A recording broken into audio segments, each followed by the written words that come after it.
Okay. Hello everyone, welcome to my class. आज हम पढ़ने वाले हैं हमारा topic extraction of high reactive metal.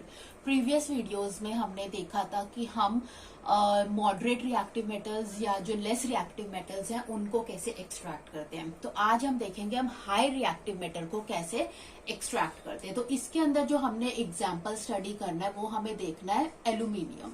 Aluminium metal की एक्सट्रैक्शन हमें स्टडी करनी है और एल्यूमिनियम मेटल का जो ओर है जिसमें से एल्यूमिनियम एक्सट्रैक्ट होता है उसको हम कहते हैं बॉक्साइट ओर। ठीक है, बॉक्साइट ओर। और बॉक्साइट ओर का क्या फॉर्मूला होता है? Al2O3.2H2O। तो बॉक्साइट ओर में से हम एल्यूमिनियम को क्या करेंगे? एक्सट्रैक्ट करेंगे। तो स्टेप वन जो होता है, और इस प्रोसेस को मेटलर्जी कहते हैं। तो स्टेप वन मेटलर्जी का क्या होता है? Crushing of ore. Crushing of ore या ग्राइंडिंग ऑफ ओर।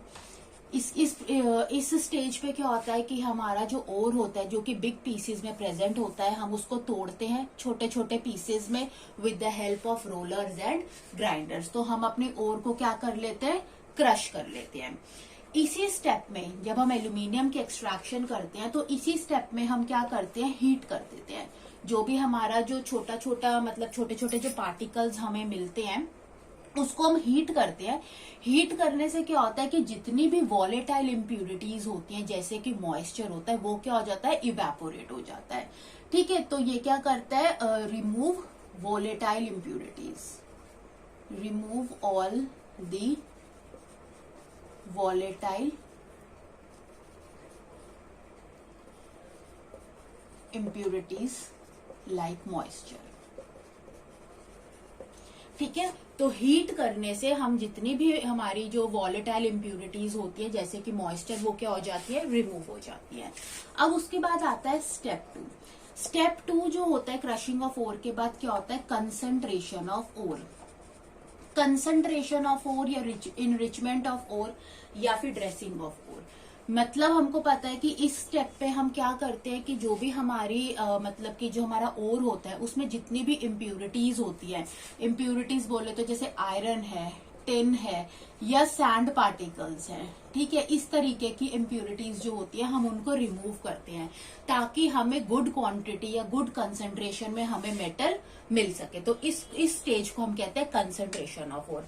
तो एल्यूमिनियम के जब हम एल्यूमिनियम को एक्सट्रैक्ट करते हैं और हम स्टेप टू पर आते हैं that is concentration of ore, तो इस प्रोसेस को हम यहाँ पर कहते हैं बेयर्स प्रोसेस, जिसको हमें पढ़ना है कि बेयर्स प्रोसेस क्या होता है, कैसे हम एल्यूमिनियम का जो ओर होता है उसमें से इन इम्प्यूरिटीज को, आयरन, टिन या फिर सैंड पार्टिकल्स को कैसे हम रिमूव करते हैं। So the process name is bears process. अब बेयर्स प्रोसेस में क्या होता है? हमारा ओर है एल्यूमिनियम का ओर क्या होता है? बॉक्साइट ओर होता है। तो हम बॉक्साइट ओर ले लेते हैं Al2O3.2H2O। ये क्या है? बॉक्साइट ओर है। ठीक है, इसको हम डिसॉल्व करते हैं एक सॉल्वेंट के साथ जिसे हम क्या कहते हैं? Sodium hydroxide. सोडियम हाइड्रोक्साइड एक सॉल्वेंट है और ये कंसंट्रेटेड है। ठीक है, इसके अंदर हम इसे डिसॉल्व करते हैं। अब इसको डिसॉल्व करने से होता क्या है कि एल्यूमिनियम जो होता है ना वो तो इस सॉल्वेंट के अंदर डिसॉल्व हो जाता है और क्या बना लेता है? Sodium Meta aluminate, that is NaAlOH2O। ठीक है, तो यहां पर ये क्या बना? Sodium Meta aluminate. ठीक है, तो ये जो मिक्सचर जो यहां पर बना ये क्या था? सॉल्यूबल था। ठीक है, तो इस प्रोसेस को करने से हुआ क्या कि जब हमने बॉक्साइट ओर को कॉन्सेंट्रेटेड ओर में डिसॉल्व किया, ठीक है, और इसके लिए हम जो टेम्परेचर लेते हैं वो हमारा टेम्परेचर होता है 140 डिग्री सेल्सियस। ठीक है, टाइमिंग्स होते हैं इसके 6 to 8 आवर्स के लिए हम गर्म करते हैं। ठीक है, और प्रेशर होता है 5 to 6 bars, 5 to 6 bars pressure होता है। तो ये इसकी कंडीशंस होती हैं कि जब हम बॉक्साइट ओर को कंसंट्रेटेड NaOH में डिसॉल्व करते हैं जिसमें temperature 140 degree Celsius 6 to 8 hours में और प्रेशर होता है 5 to 6 बार्स। ऐसा करने से क्या होता है? क्या फॉर्म होता है? Sodium Meta aluminate. यानी कि ये जो एल्यूमिनियम जो होता है ना इस सॉल्वेंट के अंदर क्या होता है? सॉल्यूबल होता है। एक सॉल्यूबल मिक्सचर हमें फॉर्म होता है।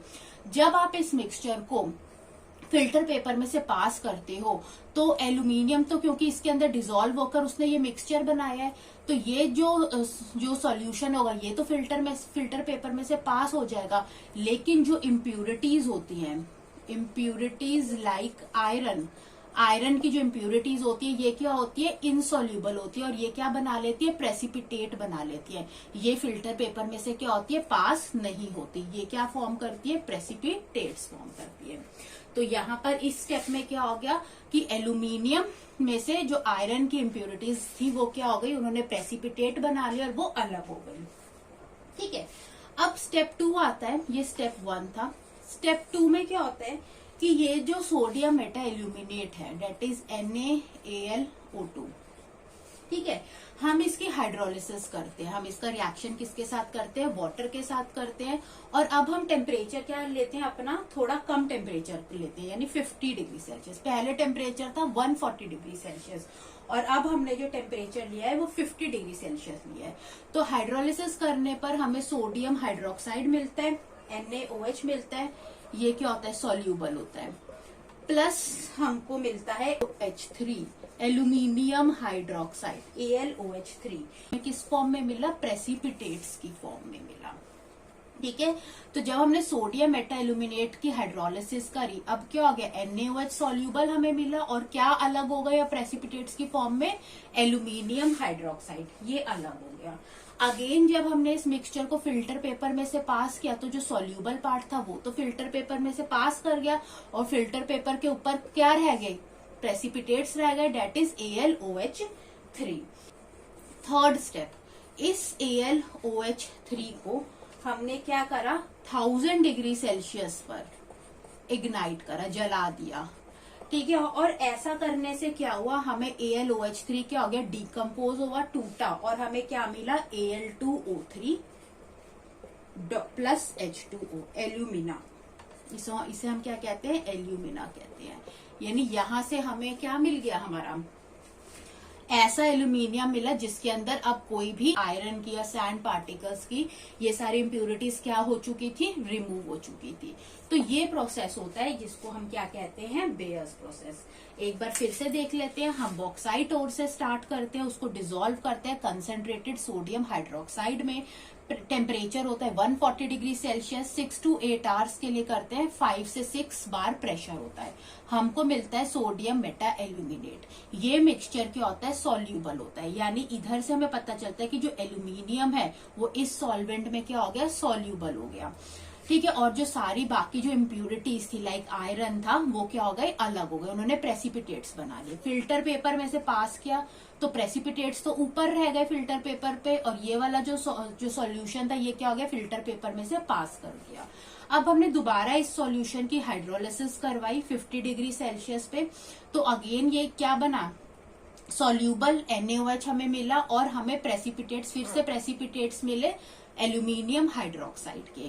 फिल्टर पेपर में से पास करवाएंगे तो फिल्टर पेपर के ऊपर प्रेसिपिटेट्स रह जाएंगे एल्यूमिनियम हाइड्रोक्साइड के, और हमें नीचे सॉल्यूशन मिल जाएगा NaOH का।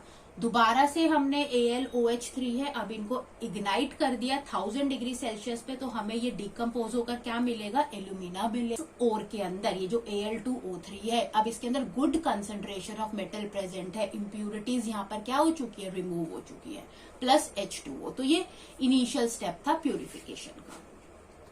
थर्ड स्टेप आता है मेटलर्जी का, जो थर्ड स्टेप आता है, थर्ड स्टेप में हम क्या करते हैं कि जो भी हमारा ओर होता है हम उसको कन्वर्ट करते हैं मेटल ऑक्साइड्स में।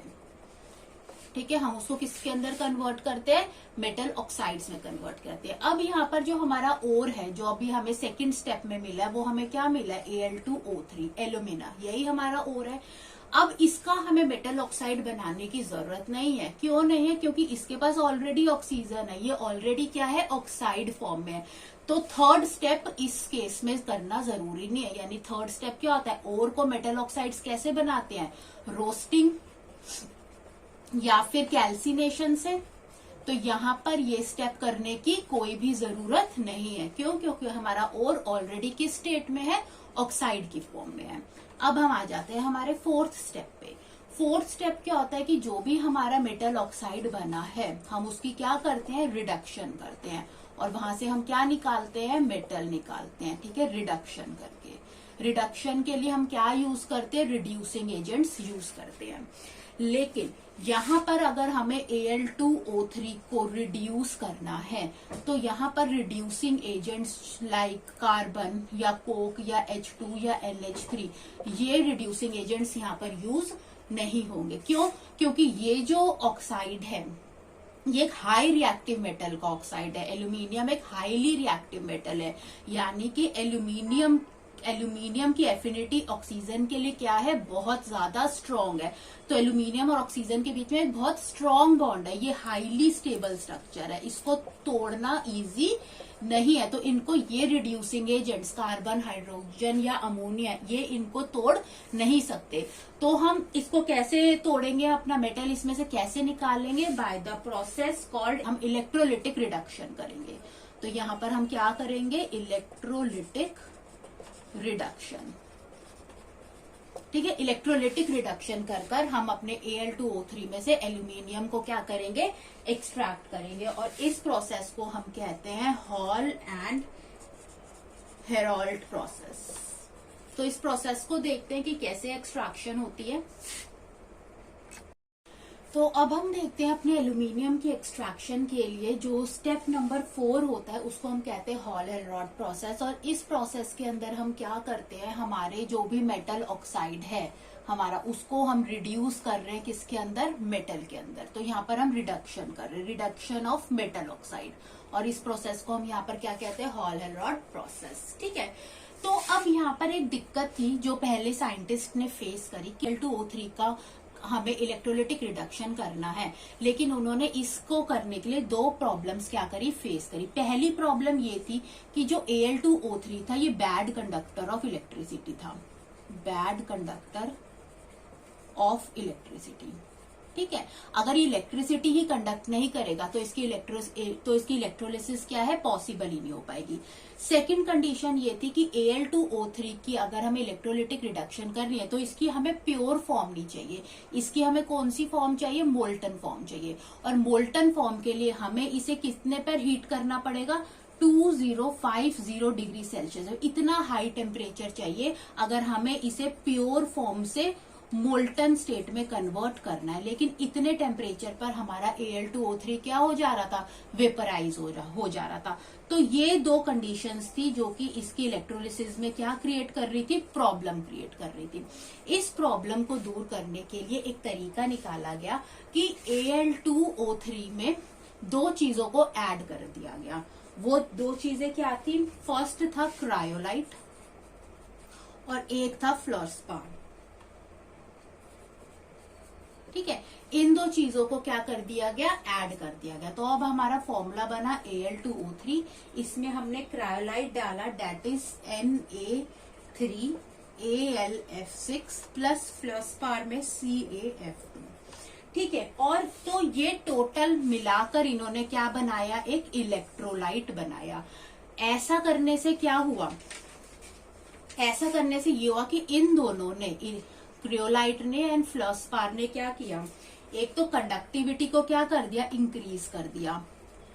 पहले ये बैड कंडक्टर था, अब इन दोनों को हमने जब ऐड कर दिया तो हमारा जो प्योर फॉर्म में ऑक्साइड था उसकी कंडक्टिविटी क्या हो गई, इंक्रीज हो गई। इसने कंडक्टिविटी को इंक्रीज कर दिया और इसके मेल्टिंग पॉइंट को इसने क्या कर दिया, लो कर दिया। कितने डिग्री पर अब ये मेल्ट हो रहा था, 950 डिग्री सेल्सियस पर। पहले अगर हमें इसे मोल्टन स्टेट में 2050 डिग्री सेल्सियस टेम्परेचर चाहिए था, और अब इसने इसका मेल्टिंग पॉइंट कितना लो कर दिया था, 950 डिग्री सेल्सियस पर ही ये क्या हो रहा था, मेल्ट हो रहा था। तो ये दो कंडीशंस, तो ये जो दो प्रॉब्लम्स थी वो क्रायोलाइट और फ्लोरस्पार ऐड करने से क्या हो गई, सॉल्व हो गई। इन दोनों ने ही इसकी कंडक्टिविटी को इंक्रीज कर दिया और मेल्टिंग पॉइंट को लो कर दिया टू 950 डिग्री सेल्सियस, ठीक है।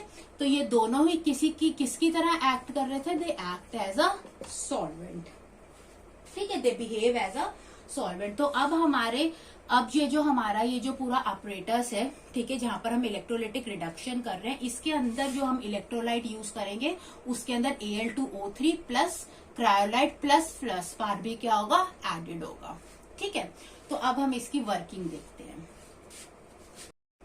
ओके अब हम ये समझते हैं, इसकी वर्किंग समझते हैं। हमने क्या लिया, एक इलेक्ट्रोलाइटिक सेल बनाया।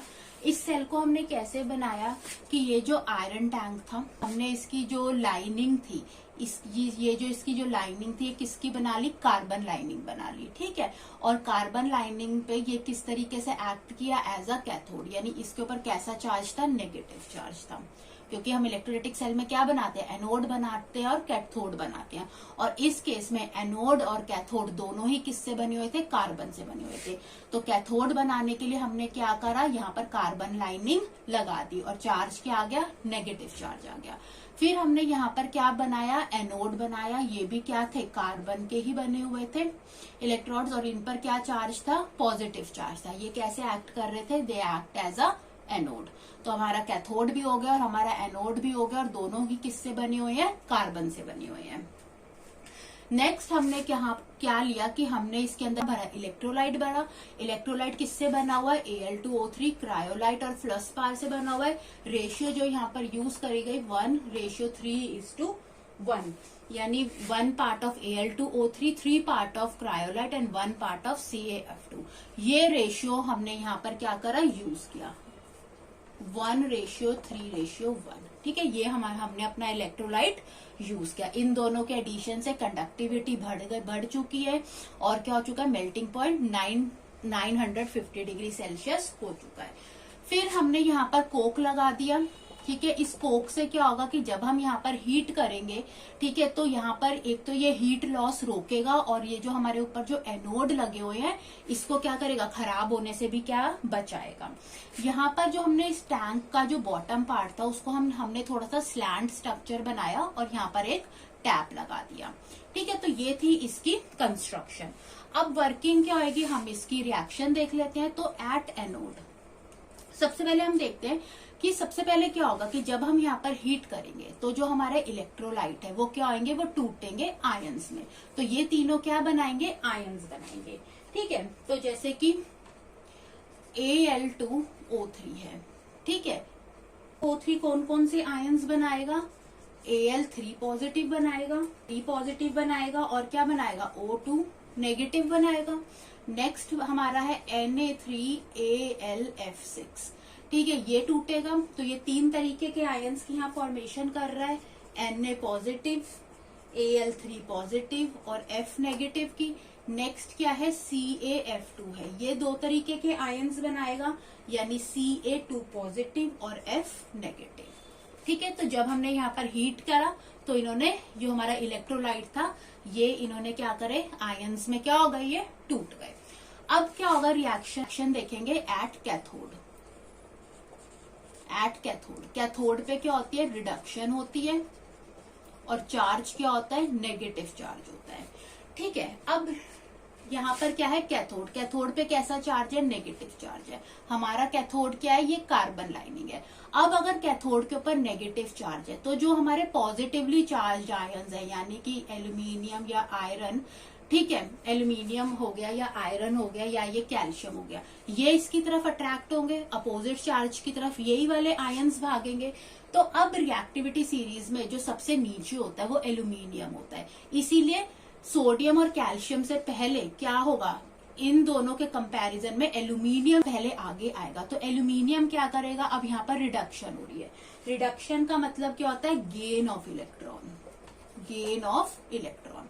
तो एल्यूमिनियम 3 पॉजिटिव क्या करेगा, इलेक्ट्रॉन्स को गेन करेगा। जब उसने कैथोड लाइनिंग पर हिट किया, ये जो कार्बन लाइनिंग है, जब यहाँ पर Al3 पॉजिटिव ने क्या करा, हिट किया, तो इसने 3 इलेक्ट्रॉन्स को गेन कर लिया और किस में कन्वर्ट हो गया, एल्यूमिनियम में कन्वर्ट हो गया, मोल्टन एल्यूमिनियम, ठीक है। तो हमें कैथोड पर ये जो कार्बन लाइनिंग है यहाँ से हमें क्या मिल रहा है, एल्यूमिनियम मेटल मिल रहा है, ठीक है, मोल्टन स्टेट में। ये यहाँ पर डिपॉजिट होता जाएगा एक स्लैंट स्ट्रक्चर की तरह, जिसको हम टैप के थ्रू यहाँ से क्या कर लेंगे, एक्सट्रैक्ट कर लेंगे, ठीक है।